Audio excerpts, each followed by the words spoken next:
जी नमस्कार सर, आपका बहुत बहुत धन्यवाद। मेरा नाम अमित दामा है। क्या है, आप क्या कुछ करना चाहते हैं? हाईटेक लाइब्रेरी के लिए क्रीड़ा स्थल बना जाएगी। मेरे कार्यालय में ऐसा मुकदमा होगा और न ही किसी के साथ में अन्याय होगा। नमस्कार, आप देखना शुरू कर चुके हैं कानूनी जंग न्यूज। कानूनी जंग न्यूज से मैं आलोक रंजन। आज हमारी कानूनी जंग न्यूज की टीम दिल्ली से चल करके उत्तर प्रदेश के मेरठ जिला अंतर्गत मवाना ब्लॉक के नीलोहा पंचायत में आ चुकी है। यहाँ बात करें तो हमारी जब कानूनी जंग न्यूज की टीम जमीनी पड़ताल पे निकलती है तो बहुत सारे जनता से मिलती है और मिलने के क्रम में इस पंचायत में हुआ क्या कि एक ही व्यक्ति का थोड़ा ज्यादा नाम आ रहा था, अमित अमित अमित। तो मैं सोचा कि आखिर अमित जी में है क्या, और वो जानने का मैं प्रयास करूं।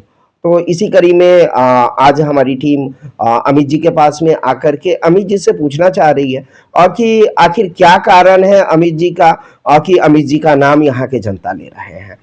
तो पहले तो हम आपकी मुलाकात करवाते हैं अमित जी से। अमित जी, हमारे चैनल में आपका बहुत बहुत स्वागत है। जी नमस्कार सर, आपका बहुत बहुत धन्यवाद, आप यहाँ तक आए। जी, तमाम जनता को आप अपना परिचय दें। मेरा नाम अमित दामा है जी, मैं ग्राम पंचायत नीलोहा का रहने वाला हूँ जी।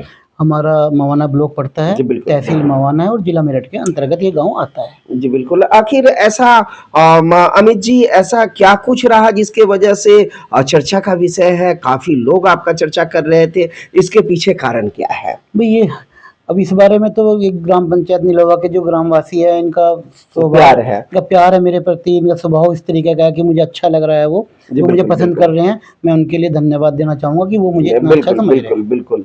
अच्छा, आपकी सोच क्या है, आप क्या कुछ करना चाहते हैं आप अपने पंचायत वासियों को, और क्या कुछ अपने पंचायत में देना चाह रहे हैं, और उसके बारे में बताएं।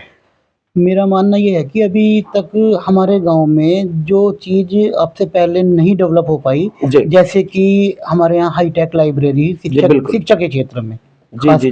अच्छा, आप चाहते हैं हाईटेक लाइब्रेरी दे जो एकदम पूरे तरीके से वाईफाई से, इंटरनेट से और इन सभी चीजों से लैस हो? जी, वो कंप्यूटराइज होनी चाहिए, वाईफाई से लैस होनी चाहिए और उसमें बैठने की सीटिंग अरेंजमेंट बहुत अच्छी होनी चाहिए ताकि हमारे बच्चे अच्छे से पढ़ सके और उसमें लाइब्रेरी में ऑल तरह की, सभी तरह की ज्ञानवर्धक पुस्तकें, जिससे कि ज्ञान का भंडार वहाँ पे सुरक्षित रहे और लोग ले सके और उससे लेने के बाद में हमारे गांव के युवाओं के लिए एक रास्ता खुले, प्लेटफॉर्म तैयार हो, जिससे शिक्षा के क्षेत्र में हमारे गांव का नाम वो बच्चे रोशन करें। बहुत बढ़िया सोच है, बहुत बढ़िया सोच है, ताकि आप चाहते हैं कि हमारे बच्चे पढ़े और देश में जगह जगह जाकर के जॉब करें, नौकरियां करें या अपना बिजनेस व्यापार करें। जी। उसके अलावे और क्या सोच है? दूसरा, हमारे गाँव में सबसे जो मुख्यतः एक कमी चली आ रही है, हमारे यहाँ बारात घर का ना होना। जी बिल्कुल। ठीक है, हमारे यहाँ सभी समुदाय की बारातें आती हैं। जी बिल्कुल। तो उनके ठहरने के लिए विशेष एक बारात घर हमारे गांव में नहीं है। अगर मैं ग्रामवासियों की प्यार मोहब्बत से, उनके आशीर्वाद से ग्राम प्रधान चुना गया और उन्होंने मुझे प्रधान बनाया, तो मेरा सर्वप्रथम ये भी कार्य रहेगा कि मैं बारात घर का एक यहाँ पे निर्माण कराऊं, जिसका सबको लाभ हो, सभी समुदाय का लाभ हो और वो एक अच्छी पहल हो। जी बिल्कुल, एक बहुत बड़ी बात निकल करके आ रही है, और चूंकि इनका सोच है सभी समुदाय के लिए, यानी कि इस ग्राम पंचायत में और जितने जाति के लोग रह रहे हैं और उन सभी के लिए ये चाहते हैं कि एक ऐसा बारात घर हो और जिसमें शादी विवाह के लिए, चूंकि होता क्या है, ये गांव भी अब शहर टाइप हो चुका है, और चूंकि जब घर में संख्या बढ़ता है तो जगह का अभाव होता है, जिसके वजह से घर से शादी करना मुश्किल होता है, तो लोग रुख करते हैं बड़े बड़े होटल बुक करने का या कहीं ऐसे स्थान को लेकर के वहां पे शादी विवाह करने का, तो वहां पे खर्चे काफी होते हैं। उन चीजों से बचने के लिए इनका सोच है कि एक बारात घर हो जिसमें सभी जाति के लोग उस बारात घर का लाभ उठा सके। जी बिल्कुल। और उसके बाद में तीसरा क्या है आपका? तीसरा मेरी सोच ये है कि हमारे यहाँ एक जो युवा हैं, आजकल यूथ का जमाना है। जी बिल्कुल। तो उनके लिए खेलने के लिए क्रीड़ा स्थल बना जाए, अच्छा, खेल का मैदान। जी बिल्कुल। जिसमें आप रनिंग के लिए ट्रैक बना जाए। जी बिल्कुल। एक उसमें क्रिकेट खेलना हो कि क्रिकेट खेल सकता है, बैडमिंटन का कोर्ट हो उसके, तो इस तरह की सुविधाएं हो ताकि एक एथलीट के रूप में हमारे यहाँ से गाँव से जो बच्चे रेस लगाते हैं तो एक ट्रैक मिल जाए, और वो पुलिस में जाते हैं और बेल्ट की नौकरियां करते हैं, तो उनको बाहर कहीं जाना पड़ता है, मवाना तक जाना पड़ता है, तैयारी करने के लिए बाहर नहीं दिक्कतें होती हैं, तो उनको यहाँ ट्रैक मिल जाएगा। तो अपने यहाँ हमारे खासकर हमारे यहाँ बच्चियां भी रेस लगाती हैं। बिल्कुल बिल्कुल तो उन बच्चों के लिए एक प्लेटफॉर्म तैयार हो जाएगा कि हमारे गांव में ट्रैक रहेगा विदाउट एनी किसी झिझक के, ताकि हमारी बच्चियां, हमारी बहनें, हमारी बेटी वो भी इस ग्राउंड पे जाके तैयारी कर सकती हैं और अपना जो उनका मोटो है, जो उनकी सोच है कि हमें भी बेल्ट की नौकरी मिले, हम भी जाएं, तो उनके लिए प्लेटफॉर्म तैयार हो जाएगा। बढ़िया सोच है, बहुत बढ़िया सोच, बहुत बढ़िया सोच। और शिक्षा की स्थिति क्या है आपके ग्राम पंचायत में? हमारे यहाँ शिक्षा की स्थिति, हमारे गाँव में इंटर कॉलेज है जी बिल्कुल बिल्कुल, बहुत पुराना इंटर कॉलेज, हमने भी वहाँ से शिक्षा ग्रहण करी है जी बिल्कुल, हमारे बड़ों ने भी शिक्षा ग्रहण करी है। और नल जल की क्या स्थिति नल है? जल की हमारे यहाँ वाटर की एक टंकी बनी है, पहले अभी करीब करीब वो 10 साल पहले बन गई थी। अभी उसमें दोबारा जो पाइपलाइन थे वो खराब हो गई नीचे। अभी जो वर्तमान हमारे ग्राम प्रधान है जी बिल्कुल, तो उनके द्वारा उन्होंने एक पहल करी, उनके द्वारा वो उनके कार्यकाल में वो दोबारा से पाइपलाइन पूरे गाँव में डाली गई। बिल्कुल। और वृद्धा पेंशन, विधवा पेंशन और विकलांग पेंशन के बारे में क्या कुछ कहना चाहेंगे? हमारे यहाँ जो विधवा पेंशन है वो भी सुचारू रूप से चालू है। जी बिल्कुल, विधवा पेंशन है वो भी चालू है और विकलांग पेंशन में जो लोग विकलांग पेंशन के अंतर्गत आते हैं, पात्र हैं, उनको भी वो लाभ मिल रहा है। लेकिन इसके बीच में कुछ लोग ऐसे भी हैं जिन्हें दौड़ना पड़ता है, किसी कारणवश दौड़ रहे हैं, किसी की पेंशन नहीं आ पा रही है या नहीं बन पाई है।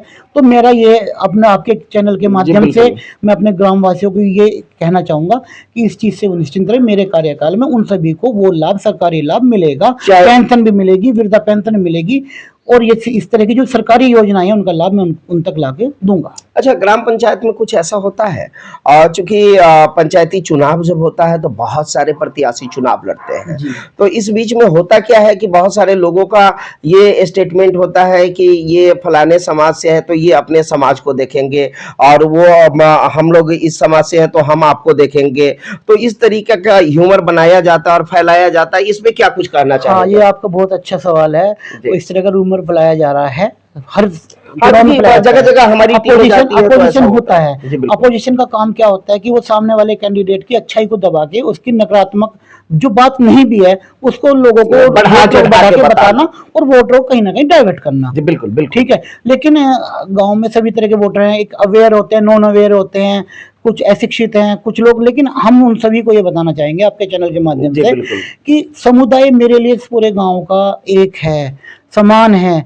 मैं सबको अपना परिवार समझता हूँ, चाहे वो किसी भी समुदाय से आते हैं, मुस्लिम हैं, वाल्मीकि हैं, एससी है, सैनी है, वो सभी है, कुमार हैं, यानी सब आपके भाई बहन, मेरे परिवार जैसे हैं। जी बिल्कुल। मैं आपके चैनल के माध्यम से इस बात को आश्वस्त करता हूँ अपने गांव वासियों को कि मेरे बारे में कुछ लोग ऐसी नकारात्मक बातें फैलाते हैं, रूमर फैलाते हैं कि अगर अमित धामा प्रधान बना तो ये एससी से जाटों के ऊपर मुकदमा करा देगा, आपको जेल हो जाएंगे, इतने मुकदमे होंगे। मैं आपको आश्वस्त करता हूँ, बिल्कुल बिल्कुल, और 100% आश्वस्त करता हूँ कि ना तो कोई मेरे कार्यालय में ऐसा मुकदमा होगा और ना ही किसी के साथ में अन्याय होगा। सबको साथ लेके चलूंगा, सबको सम्मान दिलाऊंगा, हर वक्त सम्मान दिलाऊंगा, यानी और कोई मुकदमा ऐसा नहीं, पूरे तरीके से दलाल मुक्त पंचायत, दलाल मुक्त पंचायत होगा और किसी पे भी फर्जी मुकदमे नहीं लागू होंगे। यानी जो भी ऐसा कार्य होगा, अगर किसी का झगड़ा हो तो वो निपटारा आप स्वयं बैठ करके करवाएंगे। मेरा उद्देश्य ये है कि मैं यहाँ पर पुलिस को ना आने दूं। जी बिल्कुल बिल्कुल, और वे जो छोटे मोटे बड़े मुकदमे हैं, कोशिश करूँ कि 4 आदमी बुजुर्ग अपने गांव के सम्मानित बुजुर्गों को लेके अपने साथ लेके उस मुकदमों को, उन झगड़ों को यहीं निपटा दिया जाए। कभी कभी गांव में ऐसा होता है ना कि एक दूसरे को लड़वा करके या लड़ाई हो जाती है तो किसी तीसरे पार्टी के पास में जाता है तो वो दलाली का काम करता है, उसमें 2 पैसे कमाने का काम करता है, थाना में दिलवाने का काम करता है।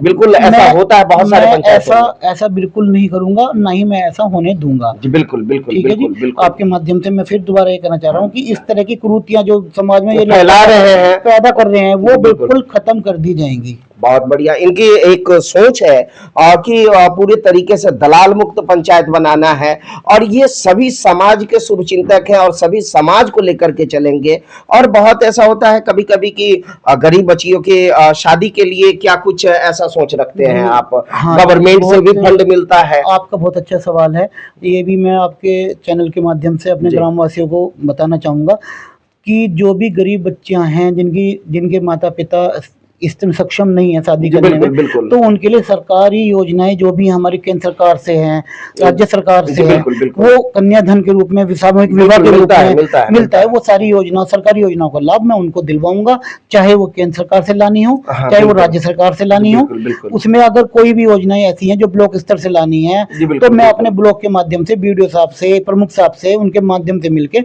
उन योजनाओं का लाभ उन तक पहुंचाऊंगा, उन परिवारों को दिलवाऊंगा। चलिए, ये सभी, चाहे वो किसी भी जाति धर्म से हो। वो जाति धर्म अहम नहीं है, जाति धर्म नहीं, मैंने आपसे पहले भी कहा था, मेरे लिए सारा गांव मेरा परिवार है, क्योंकि सारा गांव नहीं मुझे चुनेगा। जी, बिल्कुल, मैं किसी एक बिल्कुल। जाति और एक धर्म से नहीं चुना हो जाएगा। बिल्कुल, बिल्कुल, बिल्कुल। ये बहुत बढ़िया सोच है आपका कि आप सभी जाति धर्म को लेकर के चल रहे हैं। अच्छा, प्रधानमंत्री आवास योजना से बहुत ऐसे गरीब परिवार के लोग वंचित होंगे, हाँ उनके जी, लिए क्या? ये भी आपका सवाल अच्छा है। जो हमारे प्रधानमंत्री आवास योजना है, जी, बिल्कुल। उसके तहत पिछले 5 साल में जो पिछले हमारे प्रधान जी रहे थे, अच्छा कार्यकाल रहा उनका जी, भी। बिल्कुल, बिल्कुल। उनके दो मकान हमारे यहाँ बने थे। बने थे। हाँ हाँ, जी। जो उस लायक थे, हाँ, जिन्हें जरूरत थी, उनके पात्र मकान हाँ जी, पात्र बिल्कुल, तो बिल्कुल। मिले थे। इस बार भी जो स्वीकृति गई है, सर्वे हुए हैं, वो 8-10 मकानों के हुए हैं, लेकिन अभी तक वो मकान नहीं बने हैं, नहीं बन पाए। किसी कारणवश क्या योजनाएं रही वो मैं नहीं बता सकता आपको, वो तो सरकारी योजनाएं हैं। लेकिन मैं ये कहना चाहूंगा कि मेरे कार्यकाल में 5 साल में मैं कोशिश यही करूंगा, अपने यहाँ अधिक से अधिक मकान बनवाऊं। उन लोगों की जो कच्ची छतें हैं, जिनके मकान पक्के हैं लेकिन छत कच्ची हैं, जी, बिल्कुल, बिल्कुल। खराब हो बिल्कुल, रखी है, बिल्कुल। तो छत बनाने का भी एक प्रावधान है ब्लॉक के माध्यम से, जिले के माध्यम से। बिल्कुल, बिल्कुल, तो बिल्कुल। उनकी छतें के लिए भी जो वहां से स्वीकृति मिलेगी वो उनको दिलवाऊंगा। इनकी एक बहुत बड़ी सोच है कि ये चाहते हैं पूरे गरीब परिवार से लेकर के, अच्छा, जो जिस लायक हो, जिन्हें जिस चीज की आवश्यकता हो, पंचायत मत से अगर मिल रहा हो तो उन्हें ये दिलवाने का काम करेंगे, चाहे वो किसी भी जाति धर्म से हो, चाहे किन्हीं भी अलग अलग जातियों में। अब जैसे कि होता क्या है कि बहुत सारे पंचायतों में एक जाति को लेकर के लोग चलते हैं, लेकिन इनका ये स्वभाव नहीं है। इनका बस सोच है कि सभी जातियों को अपना एकदम परिवार मान करके चल रहे हैं। और अपने तमाम पंचायत वासियों को क्या कुछ संदेश देना चाहते हैं हमारे चैनल के माध्यम से? मैं अपने सभी पंचायत वासियों को एक संदेश देना चाहूंगा कि आप सभी मेरे परिवार का अभिन्न अंग हैं। जी, बिल्कुल, मैं भी आपका बच्चा हूँ। जी, बिल्कुल। आप मुझे अपने बच्चे की तरह प्रेम कर रहे हैं, मेरे लिए बहुत बड़ी बात है। आपका ये प्रेम मेरे लिए सदैव आप मेरे मन में रहेगा और मैं आपका सम्मान करता रहूंगा। बिल्कुल, बिल्कुल। चलिए, अभी हम अमित धामा जी से आपकी मुलाकात करवाए हैं। देखते रहे कानूनी जंग न्यूज। कैमरामैन आबिद के साथ मैं आलोक रंजन, धन्यवाद।